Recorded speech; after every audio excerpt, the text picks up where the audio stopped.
अस्सलाम वालेकुम नाज़रीन, मैं हूं आपका होस्ट काशिफ खान और आप देख रहे हैं मेरा channel Kashif Khan crime investigator. उम्मीद करता हूं मेरे तमाम व्यूवर्स खैरियत से होंगे। नाज़रीन, रोज़ पर रोज़ बदलती सियासी सूरत हाल के पेश नज़र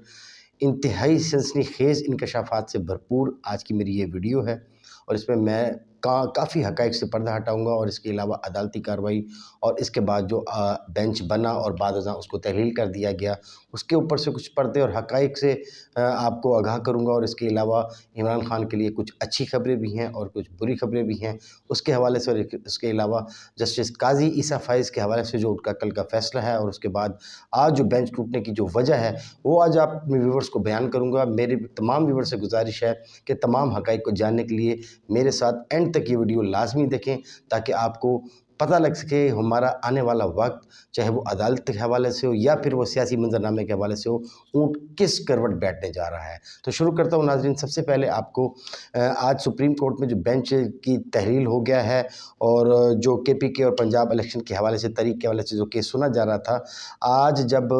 अदालत लगी तो चीफ जस्टिस ऑफ पाकिस्तान जनाब उमर अता बंदयाल साहब ने सबसे पहले कहा कि उनके साथी जज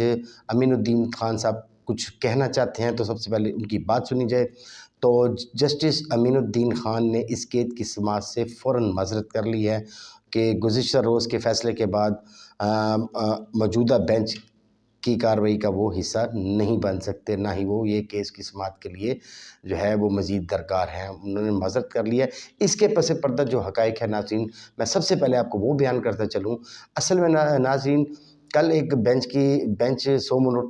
मोटर नोटिस के हवाले से सुप्रीम कोर्ट का एक बेंच केस सुन रहा था और वो 3 जजेस पर मुश्तमिल एक बेंच था और एक स्पेशल बेंच बना था। और वो केस था एक डॉक्टर्स और नर्सिस के जो दाखिले के हवाले से है, उसमें हाफ़िज़ कुरान है, उनको इजाफ़ी 20 मार्क्स का जो फ़ायदा है वो मिल सकता है। यानी इस हवाले से एक केस चल रहा था जिसकी सरबराही जस्टिस काज़ी ईसा फ़ाइज़ कर रहे थे। तो नाज़रीन, इस केस के हवाले से जब फ़ैसला लिखवाया गया तो जस्टिस काज़ी ईसा फ़ाइज़ की जानिब से 100 मोटर नोटिस के ऊपर बहुत सी बातें की गई। अपने फ़ैसले में उन्होंने कहा कि 100 मोटर नोटिस जो है ना, वो एक वन मैन आर्मी का काम नहीं है। 100 मोटर नोटिस जो है वो मुख्तलिफ़ वजूहात के बिना पर लिया जा सकता है, जिसमें सबसे पहली वजह उन्होंने बताई कि जब कोई एप्लीकेशन मूव होती है उसके ऊपर, और इसके अलावा या फिर जस्टिस खुद किसी वजह से नोटिस ले लें, या फिर तीसरी बात आइन या कानून का कोई आइनी बहरान आ गया हो तो उसके ऊपर 100 नोटिस लिया जा सकता है। ये बात उन्होंने की अपने फ़ैसले में। और उसमें अपने फ़ैसले में ये बात भी की कि जब बेंच बन जाता है तो बेंच बनने के बाद उसको किस तरीके से उसकी तहलील नहीं होनी चाहिए, या फिर बेंच किस तरीके से तश्कील दिया जा रहा है कि बेंच में कितने जज साहिबान होंगे या कितने नहीं होंगे। ये एक बंदे पे हम नहीं छोड़ सकते और ना ही इसको एक बंदे पर छोड़ना चाहिए। वन मैन शो नहीं होना चाहिए, इसमें तमाम जजेस की मुशावरत शामिल होनी चाहिए। और इसके अलावा ये बात भी की कि चीफ जस्टिस जो हैं, तमाम जस्टिस साहिबान जो सुप्रीम कोर्ट के हैं, वो तमाम ही जो है ना बराबर हैं आपस में। तो इसके अलावा उन्होंने अपने फ़ैसले में जो सबसे ख़ास पॉइंट था, जो नुकात था, वो रेज़ किया। उन्होंने कहा कि जब तक 100 मोटो नोटिस 184 के तहत रूल्स या कोई भी मामला इसका तय नहीं पाया जाता, तो तब तक जितने भी 100 मोटो नोटिस हैं उसको फिल फॉर मुलतवी कर दिया जाए, जितने भी 100 मोटो नोटिस हैं। तो इसमें नाज़रीन 3 रुकनी बेंच जो इसकी समाअत करता उसमें से एक इख्तिलाफी नोट आया और 2 ने अक्सरियत ने जो है इसमें जस्टिस अमीन और जस्टिस काज़ी ईसा फ़ाइज़ ने इसी बात पर इन्हिसार किया। अच्छा, ये था इसका पस मंज़र जिस पर आज जस्टिस अमीनुद्दीन खान ने इस फ़ैसले की रोशनी में इस केस को मज़ीद सुनने से माज़रत कर ली है। अच्छा नाज़रीन, यहाँ पर आपको ये भी बताता चलूँ कि इसके बाद जजेस कमरा अदालत से उठकर चले गए और उसके बाद इस केस को अब बाकायदा तौर पे इस बात पे मुशावरत हो रही है जजेस के दरमियान कि क्या ये फुल कोर्ट बेंच बनना चाहिए। चूँकि नाज़रीन, आपको ये भी बताता चलूँ, जो कल की समाअत थी, उस कल की समाअत में असल तनाजुर, थोड़ा सा बैकग्राउंड ये है कि जो कल समाअत के दौरान जस्टिस मंदू खैल ने ये बात की कि उनके हवाले से जो ख़बरें मंसूब की गई हैं آرڈر آف دی کورٹ کے حوالے سے اس کا غلط مطلب دیا گیا ہے. ان کا مطلب اکثر یہ نہیں تھا، ان کا مطلب عدالت کے انتظامی امور کے حوالے سے ضرور تھا. اور اس پر انہوں نے کہا جی میرا فیصلہ ہے وہ 4-3 کے حوالے سے برقرار ہے. اس پر منیب اختر جج تھے، انہوں نے کہا جی کہ نہیں فیصلہ 2-3 کے حوالے سے ہے. اچھا اس کے اوپر جسٹس مندو خیل صاحب نے مزید اپنے ریمارکس میں کہا کہ 4-3 کا فیصلہ ہی رہے گا، اور 4-3 کا فیصلہ جب ہے 4-3 کا فیصلہ تو پھر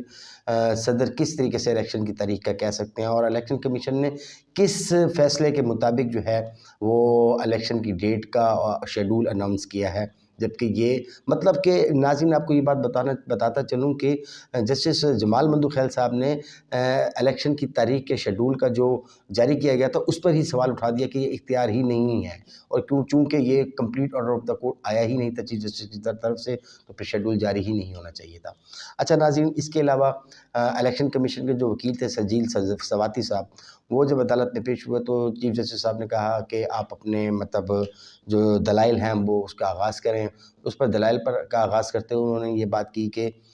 جناب وزارت دفاع کی طرف سے جو ہے وہ تاریخ ان آگے بڑھانے کا ریزن، تو پھر انہوں نے بتایا کہ وزارت دفاع کی طرف سے جو ہے وہ ایسا مطلب الیکشن کمیشن کو 4 لاکھ سے اوپر کی نفری جو ہے نا وہ الیکشن کروانے کے لیے درکار ہے، جبکہ وزارت دفاع نے نفری کی کمی 2 لاکھ کی کمی کی وجوہات بتائی ہیں، اور ساتھ یہ ذکر بھی کیا کہ مختلف تنظیم جو مطلب کالعدم تنظیموں کی طرف سے سیاسی رہنماؤں کو تھریٹس ہیں، اس کی وجہ سے بھی الیکشن کو آگے بڑھایا جا رہا ہے. اور اس کے علاوہ انہوں نے رانا ثناء اللہ کے بارے میں کہا کہ وہ پہلے ہی وزیر داخلہ جو ہیں وہ عمران خان کی جان کو خطرے کے حوالے سے بیان دے چکے ہیں. اچھا اس کے علاوہ سجیل سواتی صاحب نے دوسری جو اس میں اپنی بات کی، اس نے کہا جی کہ وزارت خزانہ کی طرف سے بھی یہ بات کی گئی ہے کہ 2 صوبوں کے الگ الیکشن ہو رہے ہیں، تو اس پر 25 ارب کی اضافی رقم درکار ہوگی، جس پر 5 ارب جو ہے وزارت خزانہ پہلے ہی جاری کر چکا ہے، لیکن مالی حالات کی وجہ سے 20 ارب سے انہوں نے معذرت کر لی ہے. اچھا اس پر یہ بات ہو رہی تھی تو چیف جسٹس آف پاکستان نے یہ بات کی کہ کیا الیکشن کے چونکہ یہ الیکشن کا سال ہے اور سال کے بجٹ کے اندر کیا الیکشن کے حوالے سے بجٹ نہیں رکھا گیا، جس پر اٹارنی جنرل نے کہا کہ اس سال کے بجٹ میں الیکشن کے حوالے سے بجٹ رکھا گیا ہے. اچھا یہاں پر فوری طور پر پاکستان پیپلز پارٹی کے وکیل فاروق ایچ نائک صاحب کھڑے ہوئے اور انہوں نے فریق بننے کے لیے استدعا کی، جس پر جسٹس نے ان سے کہا کہ کیا آپ پی ڈی ایم کے وکیل ہیں، تو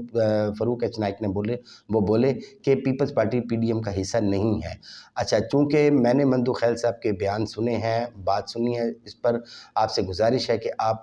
فل کورٹ بینچ بنا دیں، جس پر مندو خیل صاحب نے جواب دیا کہ فل کورٹ بینچ ہی کیوں، 7 رکنی ممبران کی مشتمل یہ بینچ کیس کو سن سکتا ہے. اس کے بعد چیف جسٹس صاحب نے فاروق ایچ نائک کو یہ بات کی کہ پہلے آپ درخواست دیں،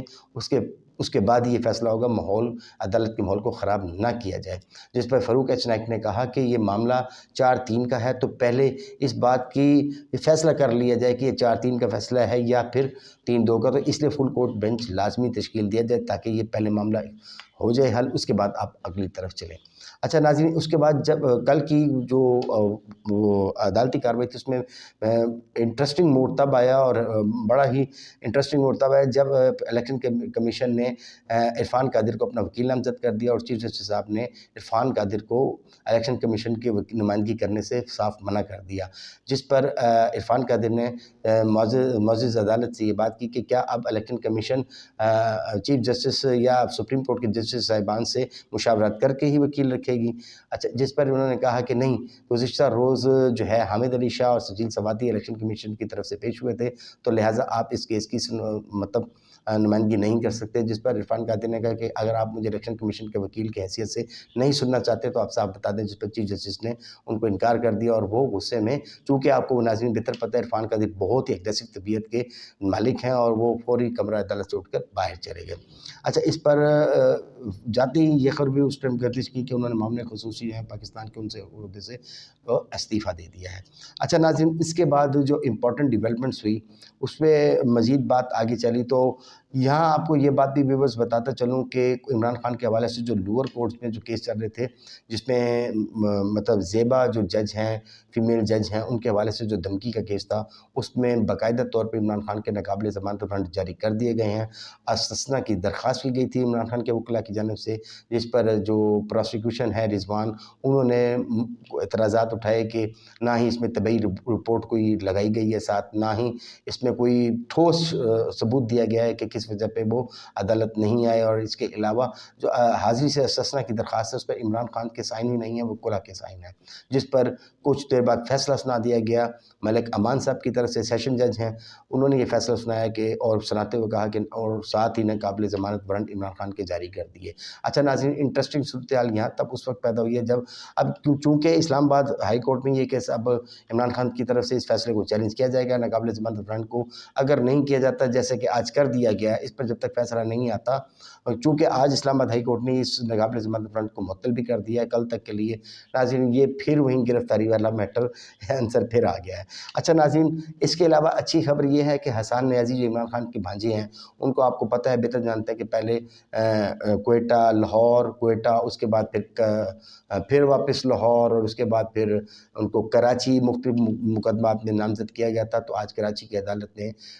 हसन नियाज़ी को नामज़द मुकदमा जो उन पर दर्ज था दहशतगर्दी के हवाले से, उसमें से बरी कर दिया गया। अच्छा नाज़रीन, यहाँ आपको ये भी बात बताना ज़रूरी समझता हूँ कि गद्दारी के जो मुकदमात थे, आज लाहौर हाई कोर्ट के जस्टिस शाहिद ने गद्दारी के मुकदमे को 124 को मुकम्मल तौर पर आइन से मुस्तनाज़ करार दे दिया है, और उन्होंने मतलब इस दफ़ात को ही शिक को ही ख़त्म करने की बात की है कि इसका आइन से कोई भी ताल्लुक़ नहीं है। नाज़रीन, यहाँ पे ये बात भी गौर तलब है कि एक तरफ जस्टिस 124 बगावत के मुकदमे को ख़त्म करने की बात कर रहे हैं, आइन मतलब शिक को ख़त्म करने की बात कर रहे हैं, और दूसरी तरफ आज पेशावर में हसन नियाज़ी के ऊपर एक बार फिर बगावत का मुकदमा दर्ज हो चुका है। अच्छा नाज़रीन, यहाँ पर सबसे इंटरेस्टिंग सूरत हाल जो जस्टिस काजी ईसा फ़ाइज़ के हवाले से जो कि मैंने आपको बयान की है, वो सूरत हाल इस तरफ आने वाले वक्त में किस तरफ जाती है, उसका फ़ैसला क्या होगा, ये तो कल ही देखा जाएगा। अच्छा नाज़रीन, यहाँ पे आपको आज की जो समाअत है उसके हवाले से आपको ये बताऊँ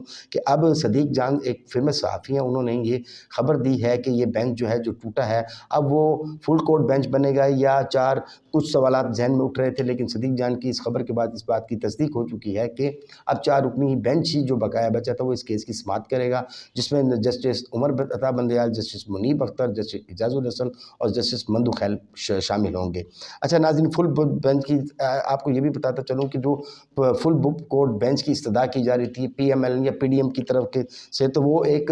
आइनी मामला नहीं था नाज़रीन। असल में मामला मेरी नज़र के मुताबिक अदाद शुमार का मामला है, चूँकि नाज़रीन PMLN या फिर PDM की मुख्तलिफ जमातें जो बरसे इक़्तिदार में रही हैं गुज़िश्ता अदवार में, तो उनकी जानिब से काफ़ी जज जो उनके हम ख्याल जजेस थे उनको लगाया गया था। तो वो ये देखना चाह रहे हैं कि इनमें से कितने जजेस जो हैं वो उनके फेवर में फ़ैसला दे सकते हैं, और कितने जजेस जो हैं वो मुखालफत में फ़ैसला दे सकते हैं। तो नाज़रीन,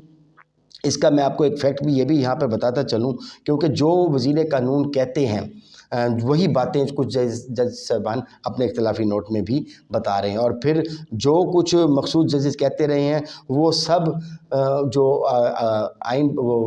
कानून में तब्दीली की जा रही है पार्लियामेंट में, मतलब चीफ जस्टिस के सो मोटो नोटिस के इख्तियार के हवाले से या चीफ जस्टिस के हवाले से, वही बातें सेम ही वज़ारत कानून की तरफ से पार्लियामेंट में भी पेश की जा रही हैं। तो नाज़रीन, ये फैक्ट्स हैं जिसके ऊपर मुतअद्दिद सवालात पैदा होते हैं और जहनों में, और इस पर कमेंट्स भी आ रहे हैं। आगे चल के देखते हैं ये मतलब ऊँट जो है वो किस करवट बैठने जा रहा है।